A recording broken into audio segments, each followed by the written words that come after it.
तर नमस्कार मित्रांनो, गुड मॉर्निंग. आत्ताच थोडा वेळ झालं आपलं दूध वगैरे काढून झाले, धारा काढून झाल्यात. भैया दूध पण घेऊन गेलाय. गुरांना सकाळीच खायला टाकलं होतं मी. शुभश्रीला सकाळचं पाणी पण पाजले स्टाईलने. शुभश्री खुराक खात नाही, तिचं थोडं खुराक शिल्लक आहे तिकडं पाठीमध्ये. धनश्री, ए धनश्री, पडचिन तोल जातात काय बघ. आता तब्येत चांगली व्हायला लागली तिची. आणि हिऱ्या इकडं बांधलाय. हिऱ्याला संडास लागली राव. हे बघा अशी पातळ संडास करते. उन्हामुळे करतोय की काय काय माहीत नाही. ऊन पण त्याच्यावर दुपारच्या नंतर 3च्या नंतर 2 तासच ऊन राहतं त्याच्या अंगावर. पण तरी पण उन्हामुळे संडास लागली काय काय माहीत नाही. त्यांनी खुराक पण नाही खाल्ला आज. हिऱ्या उपाशी राहिलेलं पण चांगलं असते. धनश्री, हे बघा ही धनश्री आता थोड्या वेळाने तिकडं जाऊन पळायला. तशी ती तिकडून 2 चक्कर मारून आली गोट्यातून. असतं मी तिकडे गेलो तो माझ्या मागे येऊ नये म्हणून. हे काय इकडं हा बादल, त्याला इकडंच बरं आहे का आपले गुरं जरा कावरे बावरे होते. त्याला बघितलं की त्यांनी कधी घोडा बघितला नाही, तर त्यामुळे थोडेसे कावरे बावरे होते. ह्याला मी जंताचं औषध देणार आहे. आता दुपारून देईल. सकाळून द्यायला पाहिजे होतं पण लक्षातच नाही. आता दुपारून देईल, नाही तर उद्या देईन. मी त्याला फक्त चेहऱ्यालाच हात लावलेला बरं का. काल पाठीमागे तिकडं भैडू बसला होता त्यावेळेस लावला होता पाठीमागे हात. आणखीन काही लावला नाही, पण मी हळूहळू हात लावेन त्याला. आताच नाही, थोडं खायला पिलं दिलं त्याला सवय होईल माझी मागायची. जे आहे छोटा, घाबरायला नाही पाहिजे, पण मी कधी सांभाळलेलंच नाही ना, तर जरा भीती वाटते. आता मी त्याला हात लावतो. बादल,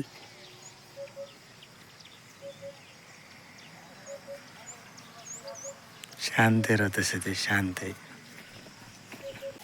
मी म्हटलं धनश्री माझ्या मागं नाही यायला पाहिजे. ही माणसं मागून कोट्यात तिकडे जाऊन खूप धनश्री, ती घोडा तुला लात मारेन बाबा. त्याला पण आता पाय बांधावं लागते आणि वासरू तिकडे जाते म्हणलं. हे वासरू इकडंच आहे, तरी मी म्हटलं माझ्या मागे येऊ नये. नी चल हा इकडे फिर ना जनावरात, तुला काय फिरायचं ते इकडे. हिच्यासोबत खेळ, नंदिनीसोबत खेळ तिच्यासोबत. हिथं तिच्यासोबत खेळ ना. हां इथंच खेळ या वासरापाशी, तिकडे जाऊ नको. राव हिंदशू धनश्री येडीच आहे बरं.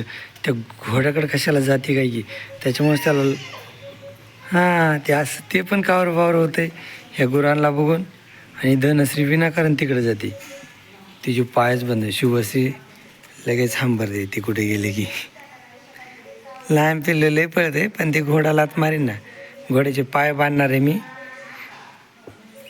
पण थोड्या दिवसांनी जरा सवय लागूच तर मला बी. ते बघा त्या धनश्रीला बघून नंदिनी पण उड्या मारते. वासरे एकमेकासोबत असते ना, लय खेळतात. पण नको, हे दोघं मिळून त्या गुरांना लयच परेशान करते बाबा. नाही तर त्या धनश्रीच्या बघून ना ही नंदिनी पण उड्या आणते. दोघी सोबत सोडल्या ना लय पळतात. पण काय होतं ना, गुरांना परेशान करतात. नको बाबा, ही धनश्रीच लय परेशान करते. तिकडं गुरामध्ये जाते. ही अशाच उड्या मारून ना नंदिनी मेघ उपटली होती. अगोदर नंदिनीची उजव्या साईडला जागा होती थोडी, परत तिने तिथली मेक उपटली. म्हणून मी जरा कडक जागेत मेक लावली तिला, म्हणजे ती सुटू नाही म्हणून. थांबा ह्याच्यातून बघू आपण. पण बरं झालं अरे, धनश्री तिच्यापाशीच खेळायला पाहिजे, नंदिनीपाशी. दोघींना आपण जोडी लाव, दोघींची सोबत ठेवायचं दोघींना, म्हणजे काही दिवसांनी एकमेकीला सोडून जायच्या नाहीत. तर मित्रांनो, मी आता आलो काटवणाच्या शेतात गहू काढायला. चला आता आपल्याला हाताने गहू काढायचा आहे. इथल्या गव्हाचा चारा होणार आहे गुरांना. मी 4-5 दिवस झाले मी म्हणत नाही का आई काटवणातल्या शेतात गहू काढायला जाते. तर हे बघा असा आपला गहू काढला आहे आणि अशा पेंड्या बांधून ठेवल्यात गव्हाच्या. ह्या गव्हाची पण भरपूर हाईट वाढलेली. हा आपण हाताने काढला आहे कारण की ह्याच्यामध्ये हा ताग आहे आणि ह्या तागाच्या शेंगा पकल्यात. आता हार्वेस्टरने काढला असतं ना, तर ह्या शेंगामधलं बी पण त्या गव्हातच आलं असतं. आणि हा ताग असं झाड निवडायला तरी सोपं आहे, बी निवडायला लयच अवघड गेलं असतं आपल्याला. मग त्याच्यामुळं भरपूर आहे ना, बी काय थोडं नाही. बघा इतकं मोठं ताग असा आला आहे. तर त्याच्यामुळं काय झालं, म्हणून आपण हाताने काढतोय गहू. आणि गहू हा काढून 3 दिवसात तर काढून झाला असता, इतका दिवस लागले पण नसते. पण ह्याच्यात हा ताग आहे ना, तर त्याच्यामुळं ताग नसता तर आपण मिशननीच काढला असता. ह्या तागामुळं जास्त वेळ लागतोय. पण जा आता आपण तागाचं पण बी धरू आता. म्हणजे आलायचं आता, तर आपला गहू गोळा करीपर्यंत 1-2-4 दिवसात हे बी पण पकून जाते तागाचं पण. तागाचं बी पण आता धरावं लागेल आपल्याला. असं तर धरायचं नव्हतं. पण मी बैलांसाठी न्यायला राव एवढा निवडून निवडून, बैलांनी खाल्ला पण नाही. बैलांनी खाल्ला असता तर बैलाला टाकून संपला असता ताग, कारण की गायांना जास्त जमत नाही. म्हणजे काळजी घ्यावं लागते ताक टाकताना, पण एकदम जास्त टाकून जमत नाही. तर थोडासा गहू काढायचा राहिला एक कोपरा, त्यासाठीच आम्ही आलो होतो, आई, भैया, पप्पा आणि मी. तर असा निवडून निवडून काढायचा. उग थोडासा राहिला, 1 तास 1.5 तासात होऊन जाईल काढायचा. मित्रांनो हे बघा, असा ढिगुरा घालायचा. पप्पा केक ताड असते ना, तर त्या केक ताडाच्या दोरीने ह्याचा बंडल बांधतायत. हे आता मी सुट्टे टाकले कापून, तर पप्पा ह्याचा बंडल बांधतात पाठीमागे. आता आई, मी, भैया आम्ही गहू काढतोय आणि पप्पा पाठीमागे बंडल बांधतायत. म्हणजे बंडल म्हणजे पेंड्या. तर ती पेंडी कशी असते तुम्हाला दाखवतो मी. तर हे बघा, ही एक पेंडी बांधली अशी, म्हणजे सगळं एकत्र करायचं. एका जागा पकडला तरी पूर्ण गहू हातात आला पाहिजे, अशी पेंडी बांधून अशी टाकायची. नंतर हा गहू गोळा पण करायचा आपल्याला. हाताने म्हटलं जरा जास्त काम असते. हे बघा, इथं आई काढते, पलीकडे भैया काढतोय.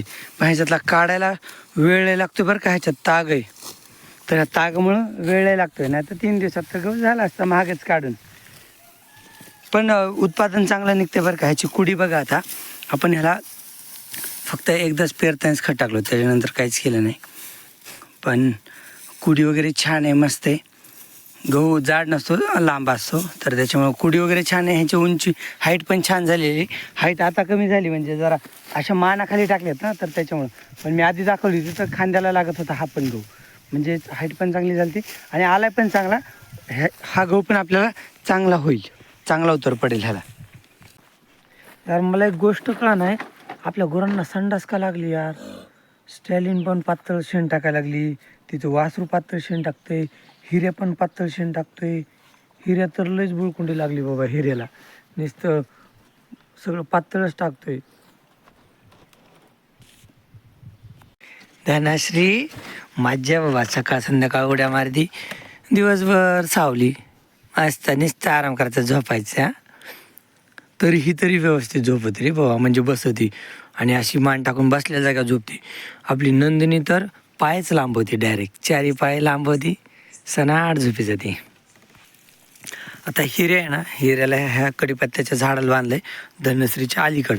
जिथे मी धनश्रीला दुपारून बांधायचो ना, तर तिथं हिऱ्याला बांधलंय. बघू त्याला काय फरक पडतोय का. त्याला औषध दिलं तरी पण त्याची संडास राही ना, कारण की काय झालं असं माहिती आहे का. आपण डॉक्टर नाही, घरगुतीच औषध दिलं, पण त्याला ऊन लागतं वाटते बहुतेक. तिथं आहे ना तो, तर त्याला 3 वाजता 3 ते 4 ऊन लागतं. कदाचित उन्हामुळे त्याला संडास लागली असेल, म्हणून आज सावलीत बांधले. आता इथं कसं बघा, त्याला एवढी फुल सावली आणि दिवस मावळीपर्यंत त्याला सावलीच राहणार आहे, म्हणून हिऱ्याला इथं बांधले. आता बघू 1-2 दिवसात फरक पडतो का. आता बघा तो संडास करायला लागलाय, तुम्हाला दाखवतो कशी करते. हे बघा, डिग डिग डिग. हां, त्याला संडास लागली ना, म्हणून त्याला आता सावलीत बांधले. नाही तर मी त्याला तिथं बसायला पात्रट वगैरे टाकलं होतं तिथं मागं, पण काही उपयोगच झाला नाही, त्याची संडासच राहीना. मग आता बघू, आज उद्या फरक पडला तर मग त्याला सावलीतच राहून देऊ. तर मित्रांनो आत्ताच जेवण वगैरे करून आलो, दुपारचं जेवण केलं. आज आमोशा आहे ना, उद्या गुढीपाडवा, तर आज गुरांना धुवायचं असतं. तर मी बैल धुतले, 4 बैल धुतलेत, आपले 2 कामाचे, रेग्युलर कामाचे, आणि गौरांग धुतलं आहे, आणि आपला तो काय म्हणतात त्याचा छोटा बैल पांढरा, आणि ह्याला पण धुतले बरं का. ह्याने मला फक्त चेहरा समोर धुवून दिला नाही, कानापाशी, नाही तर बाकी ह्याला पाठीमागं धुतल्यामुळे केस जसं पाणी राहिलं ना, तर तसेच राहिलेत ते. मग ह्याला पण धुतले आणि बैलांना धुतलं. सगळेजण गुरं धुणं तर शक्य नाही. पप्पानी भैयानी 2 जर्शा गाय धुतल्या आणि बाकीचे 4 बैल मी एकट्याने धुतले. तर हे बघा, हिऱ्याची जागा बदललेली ना, आता बघा कसला पांढरा सफेद झाला तो. कसला पांढरा सफेद, म्हणजे अगोदर सफेद होता, फक्त थोडीशी धूळ वगैरे बसते त्याच्या अंगावर. हे बघा, हा समोरचा बैल पण मी कामाला वापरला होता ना थोडा, तर त्याच्यामुळे ह्याला पण धुतलंय. आणि गावरान गुरांना धुणं म्हणजे काय, हे जर मोकळे असतील ना, तर धुणं म्हणजे नुसतं पाणी शिंपडणं, कारण भरतच नाहीत. आता हा धुतलेला बैल आहे आणि हा नाही धुतलेला, सारखेच दिसत आहेत, असं काय नाही. फक्त काय होतं ना, आपल्या साईडला इथून पाठीमागून मोठं वाहन गेलं ना, तर धूळ वगैरे उडते, रस्त्यावरची धूळ उडते, तर त्याच्यामुळे धूळ बसते यांच्या अंगावर. नाहीतर शक्यतो गावरान गुरं आहेत ना, जास्त मळतच नाहीत. आता हे आपले रेग्युलर कामाचे बैल आहेत, तर ह्यांना मी धुवून घेतले. मला 5-5 गुरं धुवायची होती ना, तर त्याच्यामुळे मी काय केलं ह्यांना माहिती का, धुवून झालं की जागेवर, म्हणजे उन्हात ठेवलंच नाही जास्त. तो बैल उन्हात आहे त्याच्यामुळे वाळलाय. हे हा पण वाळलेत राव, सावलीत होते मी तसेच बांधले होते. पण केस काय झाले, भिजल्यासारखेच दिसत आहेत केस, कारण केस ओले असल्यासारखे वाटत आहेत, कारण की जसे धुतले तसे मी सावलीत आणून बांधले. नाही तर बघा ह्या गाया म्हणजे भरलेल्याच नाहीत जास्त काही. असे हे बैल धुतलेत मी, 4 बैल, एक पिल्लून 3 बैल. आणि ह्या 2 गाय स्टॅलिन आणि ती मोरी ना, ह्या भैयानी पप्पानी दोघांनी मिळून 2 गाया धुतल्यात, भैयानी पप्पानी. आणि मी एकट्याने मिळून 5 गुरं धुतलेत. तर होतं काय ते काय नाही, तर होतं असं की जर दोघं तिघं असतात ना सगळेच गुरं, तर सगळे पण धुवून झाले असते. पण जाऊ त्या गायांना एवढं काय नसते. पण बैल घेतले धुवून मी, कारण उद्या पाडवाय तर. आणि सोय पण नाही ना, म्हणजे इथं जागेवर धुतली असते ना तर एक 20 फूटच पाईप कमी पडतो आपला. म्हणजे कसं आहे ना, त्या भिंतीपाशी पाईप येतो बोरचा, पण इकडे येत नाही आणि पाईप लवचिक पण नाही, तर त्याच्यामुळं धुता येत नाही. ज्यावेळेस सोय होईल ना तर त्यावेळेस ह्यांना जागेवरच धुत जाऊ आपण, म्हणजे सगळ्यांनाच. असं काही सणवार असेल ना तर सगळ्यांनाच धुवून काढायचं. म्हणजे पोळ्याला कंपल्सरी प्रत्येक गुरं धुवावंच लागतं, पण असं पण पाडव्याला दसऱ्याला वगैरे आपण सगळ्यांना धुवू अशी सोय करू आपण. चला आता ह्यांना खायला टाकायची वेळ झाली. पप्पा मी ह्यांना आता खायला टाकून घेत होतो आपण. आणि ही मेंट असतं किती भरली रे बाबा, म्हणजे हिला काय होतं, जागा पण बदलत नाही आणि ह्याच्याकडे कोणी लक्ष पण देत नाही. ही मध्येच एकदा मी धुतली होती, पण हे पण ते शेण तिने काढूनच दिलं नाही मला. मोर किला होती ना, कंट्रोलच नाही, इकडे तिकडे सारखी पळापळ त्याची. आता हिला मी मध्ये धुतलं होतं एकदा ह्या मेंटसला, पण बघा ना किती शेण आणि ते लागले तिला. जरशा होतंच तसं, कारण की केस जास्त वाढतात गावरांच्या तुलनेत आणि ओल्या शेणावर बसतात.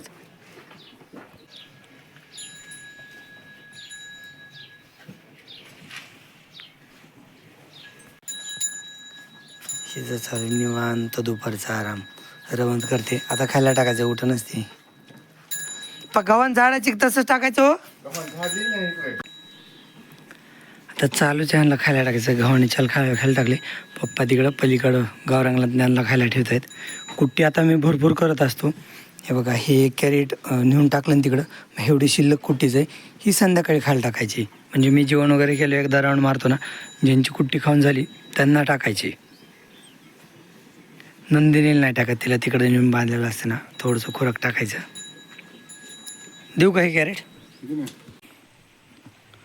ते कुट्टी सांडायला लागलं खाली, कुट्टी खायना ना, मग त्याला मी गव्हाचा भुस्सा आणला खायला. खाते वाटते, जरा ओला करायला पाहिजे होता. ए बादल, सांडायचं नाही रे, सांडल्या मग तुला मी चांगली व्यवस्था काहीतरी करीन. अय येडच आहे रो हे.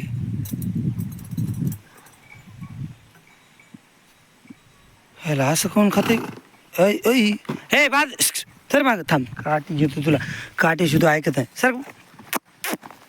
ते आता मस्तीला आलाय सर माग. काठीला घाबरते राव. तू खाऊ नको, उपाशी राह तसाच. त्याने कुट्टी सांडली म्हणून मी त्याला भुस्सा ठेवला. भुस्सा खाते पण सांडते, त्याला कुंडी द्यावं लागेल यार. बरं त्याला ती सिमेंटची कुंडी दिली ना तर ते पायाने फोडी ना सिमेंटची कुंडी, ती पाय हाणते. ह्याचे एक अवघड आहे बाबा. ह्याला मी थोडा नेपेर तोडून टाकतो. काय खालचं बरं आहे, तुला खालचंच खायला पाहिजे. ह्याला काय करावं लागेल, ह्याला मला ती सिमेंटची कुंडी ना तर तिच्यात खायला ठेवावं लागेल आणि मागं पिछाडी बांधावं लागेल. ह्याला तसंच करावं लागेल. मागं पाय बांधला ना तर तवा जमल, पण पुढच्या पायाने ते कुंडी फोडीनच, त्याला नाही आवडलं. पण त्याला खायला काय प्रॉब्लेम झाला आहे, त्याने कुट्टी तिकडं पलीकडे सांडली होती, मी मगाच भरून ठेवली, तर आत्ता भुस्सा टाकला. मी भुस्सा ठेवला, चांगलं खायला लागलं होतं, परत सांडला.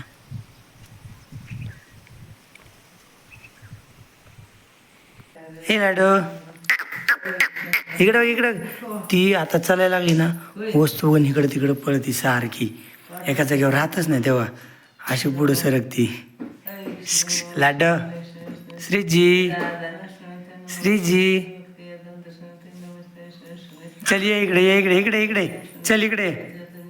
ते इथे खेळत खेळ चल दरी ये दर ये पुढं.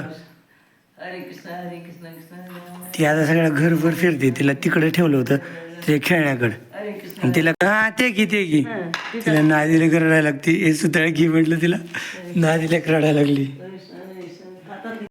आता ना आबाळ आले ना तर आज लय मोठं काम केलं आहे. हा गहू आहे ना आपला तिकडं होता ना तर तो सगळं आपल्या घरात आणून ठेवला आहे.